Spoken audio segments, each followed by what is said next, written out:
Hi friends, this is సహజ. ఇప్పుడు మీరు వింటున్నారు యాంగ్రీ యాస్పెన్ ఎపిసోడ్ 22. ఛ! ఇంత మంచి కాంట్రాక్ట్ మిస్ అయింది. 100 కోట్ల లాభం చేజారిపోయింది అంటూ ప్రవీణ్ బాధపడుతుంటే కొంచెం కూడా రియాక్ట్ అవ్వకుండా అయాన్ కాలు మీద కాలు వేసుకుని గంభీరంగా కూర్చున్నాడు. మా కాంట్రాక్ట్ గెలుచుకున్నది ఎవరంటే అని ముంబై వాళ్ళు చెప్తుంటే ఓటమితో తలదించుకోవాల్సి వస్తుందని ప్రవీణ్ దిగులు పడుతుంటే మిగిలిన కంపెనీస్ తమకు ఆ కాంట్రాక్ట్ వస్తుందన్న ఆశతో చూస్తున్నారు. The winner is AK private limited అని అనౌన్స్ చేయగానే అయాన్ పెదవుల మీద సన్నటి అందమైన సైడ్ స్మైల్. ప్రవీణ్ షాకింగ్ గా అయాన్ని చూస్తే అనిల్ షాక్ కొట్టినట్లు ఉండిపోయాడు. నా వల్లనే మనకు కాంట్రాక్ట్ వచ్చింది అయాన్ అని సంబరపడుతూ బిందు అయాన్ని హక్ చేసుకోబోతుంటే అయాన్ దూరం జరిగాడు. థ్యాంక్ యూ బిందు అని ప్రవీణ్ చెప్తుంటే డాడ్ వెయిట్ అని అన్నాడు అయాన్. ప్రవీణ్ అయోమయంగా చూస్తుంటే ఇంత యూనిక్ డిజైన్ మేము ఎప్పుడూ చూడలేదు. మాకెంత బాగా నచ్చిందో మాటల్లో చెప్పలేం. చాలా అంటే చాలా అద్భుతంగా ఉంది.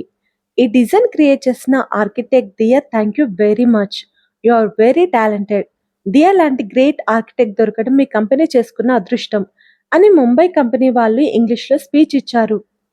దియా పేరు విన్న అయాన్లో ఎలాంటి రియాక్షన్ లేదు, కానీ దియా అంత గొప్ప ఆర్కిటెక్ట్ కానీ ప్రవీణ్ అనిల్ విస్మయం చెందారు. కాంట్రాక్ట్ వచ్చింది తన వల్ల కాదు దియా వలన అని తెలిసాక బిందు రక్తం మరిగిపోతుంది.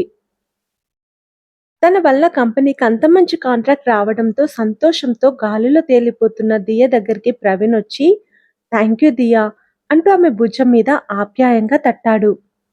దియా ఆనందంగా నవ్వింది. ముంబై వాళ్ళు ప్రవీణ్తో అగ్రిమెంట్ చేయించుకొని వెళ్ళిపోయారు. అప్పటికే మధ్యాహ్నం 2 అయింది. ఆఫీసులో పనేం లేకపోవడంతో అయాన్ దియన్ తీసుకొని ఇంటికి బయలుదేరాడు. అయాన్ సైలెంట్గా ఉండటంతో నా వల్ల కాంట్రాక్ట్ వచ్చినందుకు అయాన్లో అసలు రియాక్షనే లేదు. ఎందుకు ఇతనికి ఇంత ఈగో? చిన్న థ్యాంక్స్ చెప్తే ఇతని సొమ్మేం పోతుంది అనుకుంటూ చిన్నపిల్లల ముఖం పెట్టుకుంది దియా. ఇద్దరింటికి చేరుకున్నారు. మధ్యాహ్నం కావడంతో హాల్లో ఎవరూ లేరు. పనివాళ్ళు ఎక్కడో ఓ మూలకి కునుకు తీస్తున్నారు. ఇద్దరు రూంలోకి వెళ్లారు. అయాన్ ఫ్రెష్ అవ్వడానికి వాష్రూమ్కి వెళ్ళాడు. అయాన్ పర్మిషన్ లేకుండా ఏమైనా తింటే అతను ఏమంటాడోనని భయంతో హోటల్లో కంపెనీ వాళ్ళు అరేంజ్ చేసిన ఫుడ్ని దియ తినలేదు. మంచినీళ్లు తప్ప జ్యూస్ కూడా తాగలేదు. ఆమెకిప్పుడు చాలా ఆకలిగా ఉంది. అయాన్తో చెప్పాలని ఎదురు చూస్తుండగా అయాన్ వచ్చాడు. అయాన్ నాకు అని దియ అంటుండగా నాకు అర్జెంట్ వర్క్ ఉంది, తిరిగొచ్చాక చెప్పు అంటూ టవల్ని బెడ్ మీద పడేసి అయాన్ బయటికి వెళ్ళిపోయాడు. అయ్యో, ఎప్పుడొస్తాడో ఏమో, అప్పటి వరకు నేను ఆకలిని ఎలా భరించాలి అని బాధపడుతూ అయాన్ బెడ్ మీద పడేసిన టవల్ని తీసి బాల్కన్లో ఆరేసింది దియా. దియా ఆకలితో సోఫాలో దీనంగా కూర్చుంది. 15 నిమిషాలు గడిచాక చికెన్ స్మెల్ రావడంతో దియ టక్కున కళ్ళు తెరిచింది. ఆమె ముందు లెగ్ పీసెస్ ఉన్నాయి. దియ తలెత్తి ఎదురుగా కూర్చొనున్న అయాన్ని ఆశ్చర్యంగా చూసింది. నీకోసమే తిను అని అన్నాడు అయాన్. నిజంగా నా కోసమేనా? ఎస్, నీకోసమే తిను అని చెప్పాడు అయాన్. ఆమె కళ్ళ ముందు తనకెంతో ఇష్టమైన లెగ్ పీసెస్ ఉండటంతో దియ క్షణం కూడా ఆగలేక లెగ్ పీస్ అందుకొని మనసారా ఆస్వాదిస్తూ తింటుంటే అయాన్ చిన్నగా నవ్వాడు.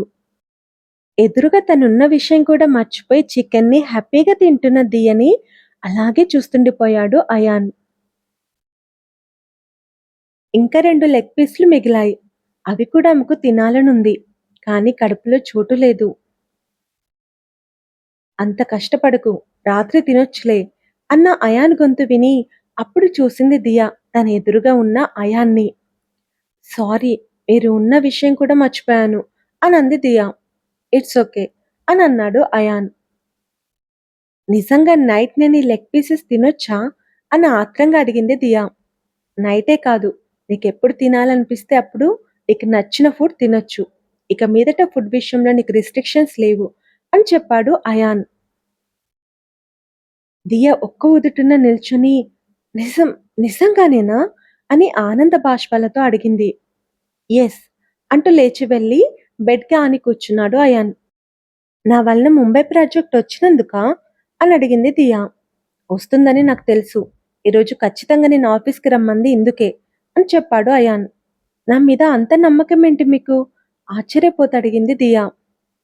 స్మిత కంపెనీ అకౌంట్ నువ్వు ఆ రోజు ఓపెన్ చేసి ఇచ్చావు కదా! అందులో నీ డిజైన్స్ చూసాను. Such a great art. నీకు చాలా టాలెంట్ ఉంది. నా డిజైన్ నచ్చకపోయినా నీ డిజైన్ వాళ్ళకు నచ్చుతుందని నాకు చాలా నమ్మకం. అందుకే నువ్వు ఆఫీస్‌కి ఖచ్చితంగా రావాలి అన్నాను అని చెప్పాడు అయాన్. అందుకోసమే నిన్న నాకు అన్నం తినిపించారా? ఇప్పుడు ఫుడ్ తినమంటుంది కూడా మీ కంపెనీ కోసమే. నేను ఫుడ్ తింటే ఎనర్జిటిక్‌గా వర్క్ చేస్తానని కదా! అని అడిగింది దియా. మేబీ. అవును. నీకు జాబ్ ఫిక్స్ చేయలేదు కదా! రేపు అగ్రీమెంట్ మీద సైన్ చెయ్యి అని అన్నాడు అయాన్. నేనెప్పుడెప్పుడు పారిపోవాలా అనుకుంటే అగ్రీమెంట్ అంటున్నాడేంటి? అనుకుంటూ నేనీ జాబ్ చేయను అనంది దియా. భయపడకు. అగ్రీమెంట్‌లో ఇప్పటి వరకు వర్క్ చేయాలి అని టైమ్ రూల్ ఏముండదు. నువ్వు పారిపోవడానికి ట్రయల్స్ చేసుకోవచ్చు అనన్నాడు అయాన్. వామ్మో! నా మనసు చదివినట్లే చెప్తున్నాడు అనుకుంటూ దియా అయాన్ని బెదురుగా చూస్తుంది. స్మిత కంపెనీలో నీ సాలరీ ఎంత? అని అడిగాడు అయాన్. మంత్లీ 2,00,000. స్మిత నేను బాగా వాడుకుంది. పనంతా నీతో చేయించుకొని అంతే ఇచ్చిందా? నేను 4,00,000 ఇస్తాను అని చెప్పాడు అయాన్. దియ సంభ్రమాశ్చర్యాలతో నేను నా సాలరీని మా పేరెంట్స్‌కి పంపించొచ్చా? అని అడిగింది. నీ సాలరీ నీ ఇష్టం. నీకు నచ్చిన వాళ్ళకివ్వు. నీకు నచ్చినట్లు ఖర్చు పెట్టుకో అని అయాన్ అనగానే దియ సంబరపడిపోతూ థ్యాంక్ యూ, థ్యాంక్ యూ అంటూ అయాన్ చేతుల్ని పట్టుకుంది. అయాన్ తన చేతుల మీద ఉన్న దియ చేతులను చూస్తుంటే దియ టక్కున తన చేతులను వెనక్కి తీసుకొని సారీ, ఎక్సైట్మెంట్లో మీ చేతులు పట్టుకున్నాను అనంది. సరే కాని వచ్చి నా తల పట్టు అని అన్నాడు అయాన్. "ఉమ్" అంటూ దియ డ్రాలో ఉన్న జండు బామ్ తీస్తుంటే నాకు తలనొప్పి లేదు అని అన్నాడు. దియ ఆయిల్ తీస్తుంటే అస్సలొద్దు, మామూలుగా మసాజ్ చెయ్యి అన్నాడు. దియ బెడ్ ఎక్కి తన ప్లేస్‌లో కూర్చొని బెడ్ కాని కూర్చున్న అయాన్ నుదుర్ని సున్నితంగా మసాజ్ చేస్తుంటే హాయిగా అనిపిచ్చి అయాన్ అప్రయత్నంగా కళ్ళు మూసుకున్నాడు. దియా అయాన్ జుట్టులోకి వేలు పోనిచ్చి మసాజ్ చేస్తుంటే అయాన్ టక్కున కళ్ళు తెచ్చి దియని చూస్తుండిపోయాడు. అయాన్ తనని చూడటం చూసి ఏమైంది అలా చూస్తున్నారు అని అడిగింది దియా. నీ వేళ్ళు నా జుట్టులో నాట్యం చేస్తుంటే బాగుంది. దియను అలాగే చూస్తూ అన్నాడు అయాన్. దియ వెంటనే అయాన్కి దూరంగా జరిగి ఇలా మసాజ్ చేస్తే బ్లడ్ సర్క్యులేషన్ అవుతుందని చేశాను అంది మెల్లిగా. సరే అలసిపోయావు పడుకో అని అన్నాడు అయాన్. దియ అటువైపు ముఖం చేసి పడుకుంది. దియ మసాజ్ ఎఫెక్ట్ వలన అయాన్ వెంటనే నిద్రలోకి జారుకున్నాడు. సాయంత్రం 5 గంటలకి అయాన్‌కి మెలకువ వచ్చింది. హాయిగా నిద్రపోతున్న దియను చూస్తూ అయాన్ లేచి స్నానం చేసి రెడీ అయి కిందికొచ్చేసరికి బిందు అతనికి ఎదురుగా వచ్చి నిల్చుంది. నువ్వేంటిక్కడ? అంటూ సోఫాలో కూర్చొని టీవీ ఆన్ చేశాడు అయాన్. ఈ రోజు నుండి నేనిక్కడే ఉండబోతున్నాను అంటూ అయాన్ పక్కన వచ్చి కూర్చుంది బిందు. మీ డాడీ ఫోన్ చేసి మా డాడీని రిక్వెస్ట్ చేశాడా? అని అడిగాడు అయాన్. నీకెలా తెలుసు? నువ్విలా చేస్తావని నాకు తెలుసు అంటూ డాడ్ అంటూ పేపర్ చదువుతున్న ప్రవీణ్ వైపు చూశాడు అయాన్. బిందు ఒక్కతే ఉంటుందంటారా? ఉంటారు ఆడపిల్ల కదా! అందుకే అంకుల్ రిక్వెస్ట్ చేసేసరికి కాదనలేకపోయాను అని చెప్పాడు ప్రవీణ్. ఒంటరిగా ఉండాల్సిన అవసరం ఏముంది? తిరిగి లండన్ వెళ్ళిపోవచ్చు కదా! అని విసుగ్గా అన్నాడు అయాన్. నిన్ను వదిలేసి నేనెలా వెళ్ళిపోతాను అయాన్? అంటూ బిందు అయాన్ చేయి పట్టుకోబోతుంటే ఒసేయ్ అని గట్టిగా అరిచింది ప్రసూనాంబ. బిందు అదిరిపడి లేచి నిల్చుంది. ఇంకొకరి మొగుణ్ణి ముట్టుకోడానికి సిగ్గులేదా నీకు? అని అరుస్తూ ప్రవీణ్ ముందుకు వెళ్ళి ముందు నిన్ననాలిరా. ఎదురుగా ఇది ఉండగా అయాన్ వాడి పెళ్ళాంతో ఎలా కాపురం చేస్తాడు? వెంటనే దీన్ని ఇంట్లో నుండి గెంటేయ్ అని కోపంగా అంది ప్రసూనాంబ.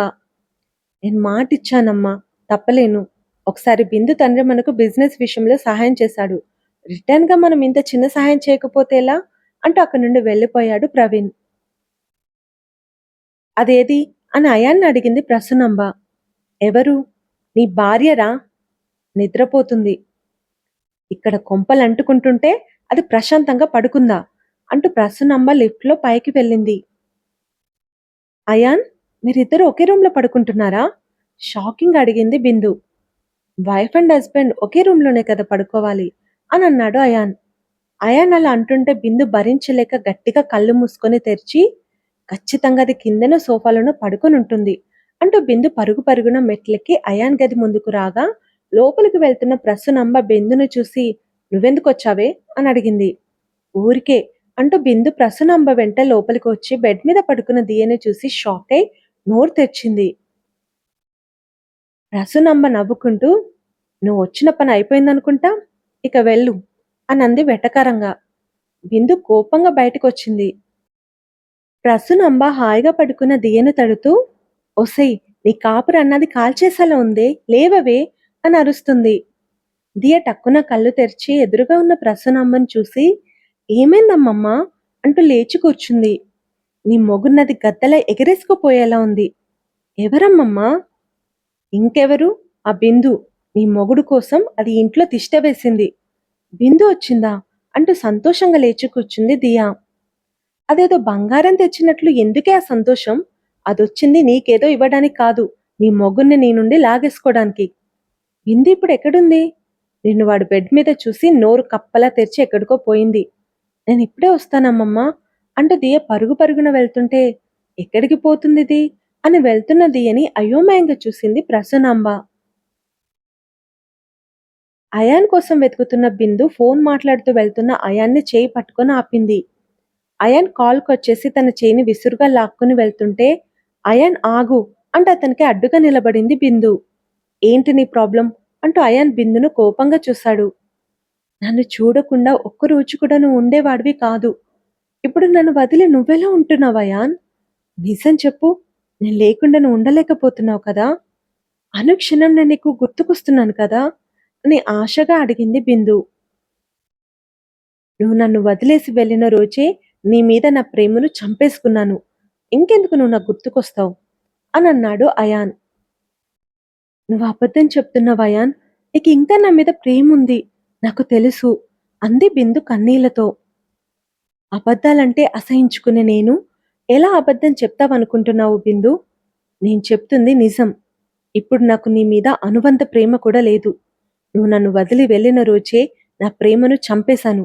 నీ జ్ఞాపకాలను తగలపెట్టేశాను. నీకు ఆల్రెడీ చెప్పాను, నా కోసం టైం వేస్ట్ చేసుకోవద్దని. నువ్విక్కడ ఉండటం వల్ల నాకే ప్రాబ్లం లేదు, నీకు లాభమూ లేదు అంటూ అక్కడి నుండి వెళ్ళిపోయాడు అయాన్. నన్ను మర్చిపోయావా? ఈ బిందుని మర్చిపోయావా? ఇంత అందగత్తెని మర్చిపోయావా? నేను నమ్మను. నేను నమ్మనే నమ్మను. నువ్వు అబద్ధం చెప్తున్నావు అయాన్. అబద్ధం చెప్తున్నావు. నేను నిన్ను ఎలా అయినా దక్కించుకొని తీరుతాను అని కసిగా అనుకుంది బిందు. బిందుని వెతుక్కుంటూ వచ్చిన దియా అయాన్ చెప్పింది విని బరువైన గుండెతో టెర్రస్ పైకి వెళ్ళింది. సారీ ఫ్రెండ్స్, నిన్నటి ఎపిసోడ్‌తో కలిపి ఈరోజు 2 ఎపిసోడ్స్ ఇస్తానన్నాను. కానీ కుదరలేదు. రేపు ఖచ్చితంగా 2 ఎపిసోడ్స్ ఇస్తాను. I'm sorry again. Thank you. Bye.